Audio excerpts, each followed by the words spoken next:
Hi everyone, welcome back to CyberSecurityTV. In this video, we're going to talk about the WebSockets.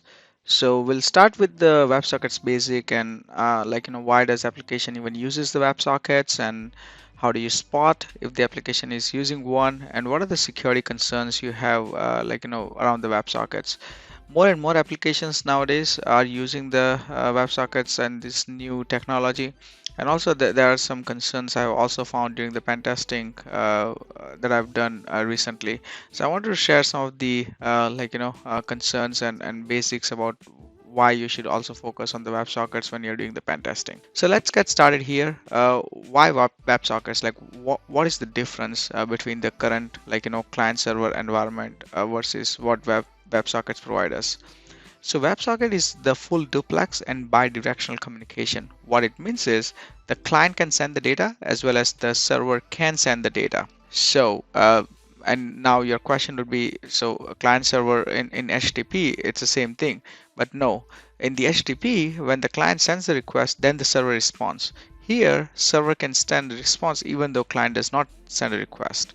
So that's two-way communication. The protocol it uses is WS and WSS. Now, as you imagine, WSS is the secure version. So, of course, you would always recommend your developers, your clients to use WSS over WS because it's unencrypted. It's supported by most browsers, be it Mozilla Firefox, Edge, IE, of course, Safari. So that's why the applications are using it, and and the current limitation, as I said, HTTP client has to hold the server for the data, while this is server can send the data to client anytime they want. You would think that Ajax might solve this issue, but no, because Ajax still has to initiate the request to pull the data from the server. So that's why WebSockets are more preferred when the server has to send data to client probably constantly without even client initiating a request.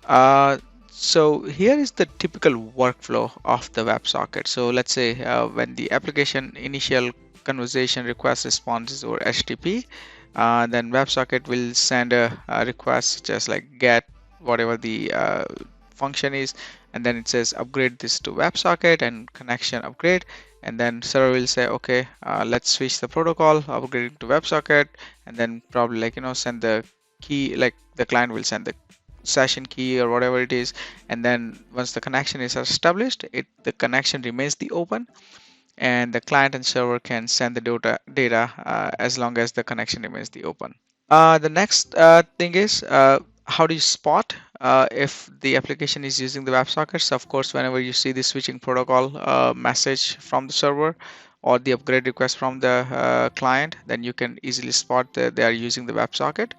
There is also a WebSocket key which is shared by the client during the handshake, and then there is also origin header which is optional in this communication and which is very scary, and we'll discuss that just in a little bit. So what are the main security concerns? So the only reliable authentication method here is during the upgrade request. So upgrade request, the client sends the cookie or the session, like a regular session token. If somebody intercept that, then that's a big issue.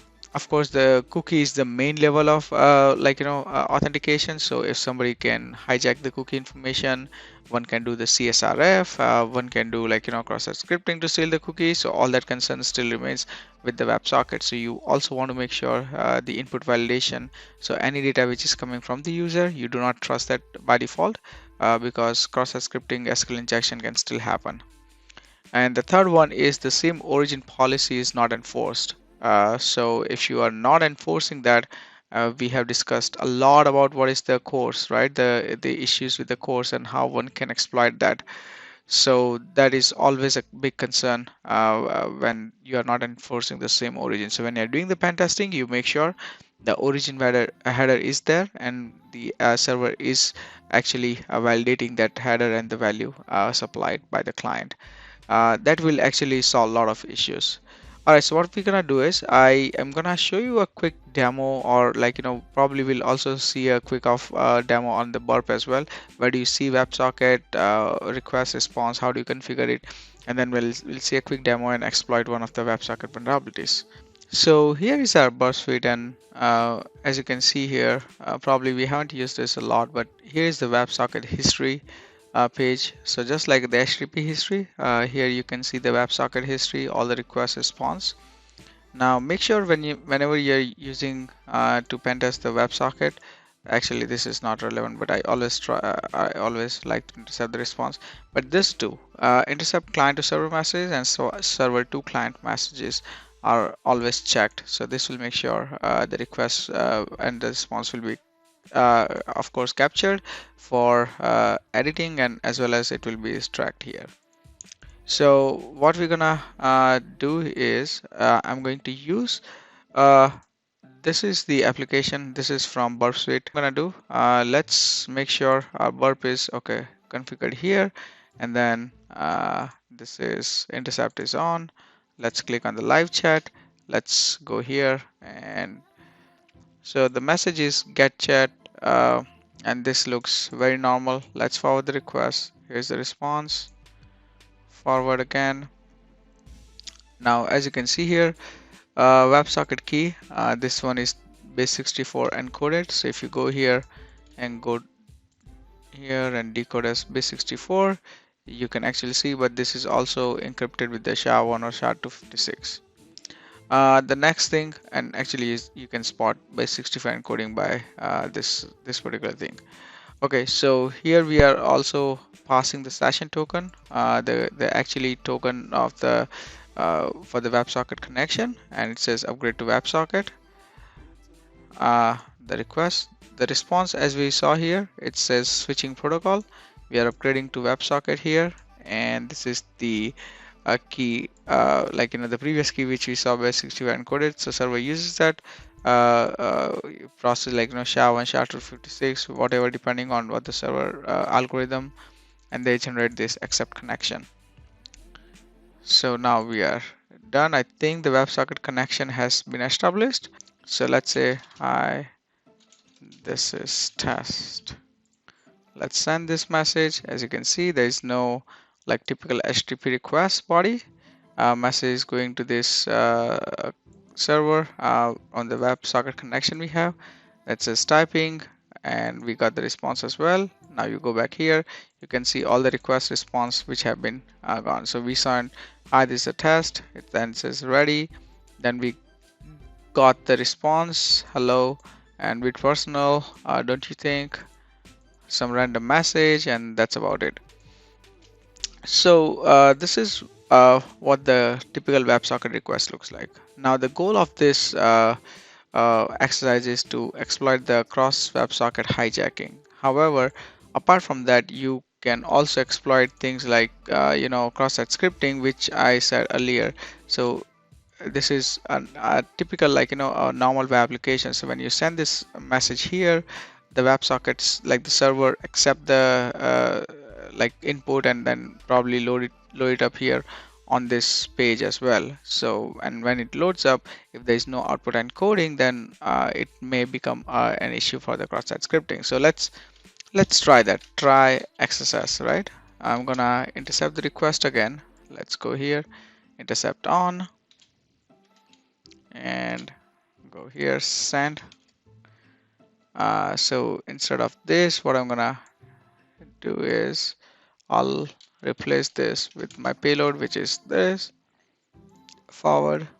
Try stuff like cross-site scripting. So as you can see here, I tried multiple times, trying different coding techniques, but I'm not able to execute my payload, and the only reason is if you actually see the let's say response from the server, I think should be here, not this. This is to the server. Where is client? Yeah, this one. So as you can see here, it's actually encrypting the special characters, and we are not able to exploit. But it is quite possible, if the server is not encoding these responses, it is possible that one can exploit the cross-site scripting as well.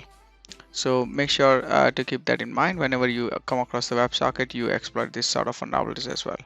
All right, so goal of this exercise is to actually do the cross-site WebSocket hijacking, which is similar to CSRF. If you don't know about the CSRF, we have done like couple of demos and videos in the depth, like what is CSRF, how to exploit in the typical web application a few weeks ago. So be sure to check that out. Um, Now, for the WebSocket to do the CSRF, we need to see if the if the server client is or the service man giving client any anti-CSRF token. If not, then the sole communication happens over the session token. So if I can give a link or a exploit to the victim, and if they can execute, probably I can get all the whatever I cannot just get the response from my exploit, but I get a permanent connection to the server as well. So I can keep on exchanging and getting data from the server, because this is a two-way communication, and as long as connection remains open, this is possible.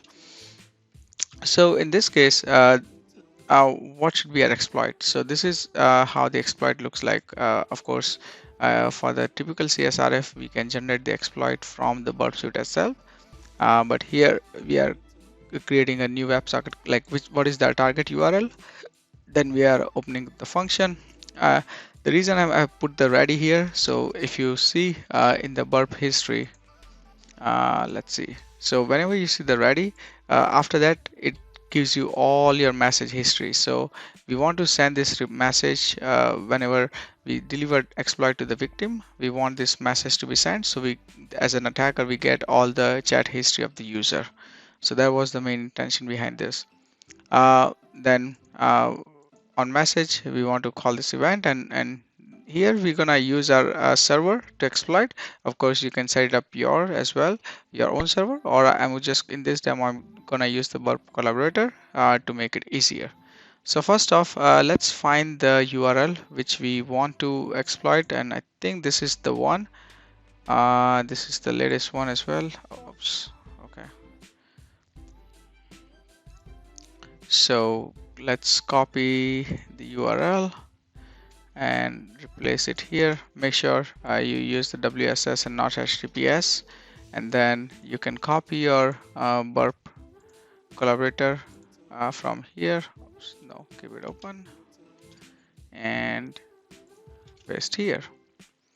Okay, so we're gonna copy this, and let's go back to our application, go to the exploit server and intercept off. In the body, we're gonna paste this, and uh, uh, because this is a test application, this is how we gonna do that. But of course, in the real world application, you will develop this exploit, you will develop this script, bundle up in the HTML page or something, and then give it to victim, and hopefully victim will execute this, right? So here we are saying, okay, let's deliver this exploit to victim, and our goal should be to receive all the messages from the this victim, like when they actually open this exploit. So if we go back to our Burp, and let's open Burp collaborator, and we're gonna poll here. So now if you see this, this is request to collaborator. So again, we have not typed these messages, but as you can see, we are getting the history, chat history of the user, because we sent the ready message. So here, connected, now chatting with this person. You go back here, no problem. So as you can see, it says, hey, I forgot my password. Then it's a help, how can I help you? I hope this doesn't come back to bite me, etc. Some random messages, but this looks like the Carlos's username, and this is his password, which was reset by the support person. That's what it is. You can also try and log in with that username password. Our goal is not to do that. I just want to demonstrate like how the WebSocket cross-site web hijacking actually works. So that is what we want to get. Of course, you can also see the access log, like when this exploit was delivered and accessed and etc., which is not something we want to be looking into. But yeah, the main goal is the main thing you want to make sure is whenever you come across the WebSocket, you test the input validation. You make sure the output encoding is in place. You make sure that they're using the anti-CSRF token. There's also a vulnerability called a DOS, denial of service, like WebSocket denial of service. So where you send this. So okay, so quickly I'm gonna show you that as well. Um, this particular request, let's see, not this. Okay, yeah, this request. So this, when this request was sent, the server is actually upgrading the request and opening up an WebSocket connection. Now, what if, just imagine if I send this request to intruder and I open up like thousands or tens of thousand connection? Will server be able to handle those many requests? If not, then probably it may cause like a denial of service on the server and cause the availability risk. So that's something also you want to test whenever you're testing the WebSockets. The other thing you want to try is verify the origin header. Maybe try, like, some random headers and a random value to the origin header and see if the server is able to accept it.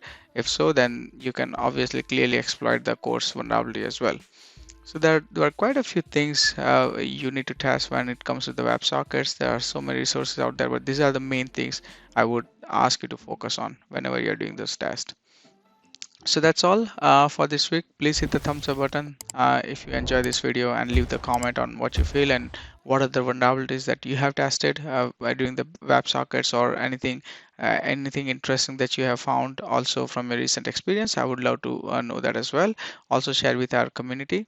But yeah, that's it from this week, and I'll see you guys next week with the another probably exploitation technique. Bye.